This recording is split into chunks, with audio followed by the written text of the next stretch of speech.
Saudi আরবে অবৈধ প্রবাসীদের বিরুদ্ধে কঠোর অবস্থানে রয়েছে দেশটির সরকার। এর অংশ হিসেবে মাত্র এক সপ্তাহের ব্যবধানে ১২,২১১ জনকে নিজ নিজ দেশে ডিপোর্ট করা হয়েছে।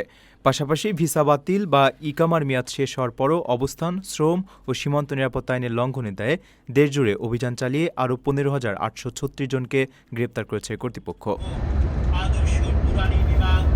সৌদি স্বরাষ্ট্র মন্ত্রণালয় জানিয়েছে, গ্রেপ্তার হওয়া ব্যক্তিদের মধ্যে ৭,৮৯২ জন আবাসন বা ভিসা আইন, ৪,৬১৭ জন সীমান্ত নিরাপত্তা আইন এবং ৩,৩২৭ জন শ্রম আইন লঙ্ঘন করেছেন।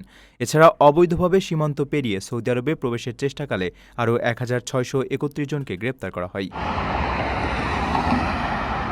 অবৈধ প্রবাসীদের যেকোনো ধরনের সহায়তা করার বিষয়ে কড়া হুঁশিয়ারি দিয়েছে সৌদি স্বরাষ্ট্র মন্ত্রণালয়।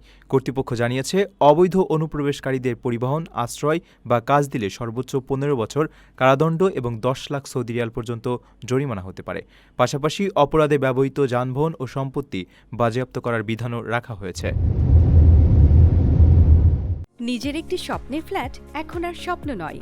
প্রবাসীর সিটিতে শুরু হয়েছে ৬ বছর মেয়াদী সহজ কিস্তিতে ফ্ল্যাট কেনার দারুণ সুযোগ।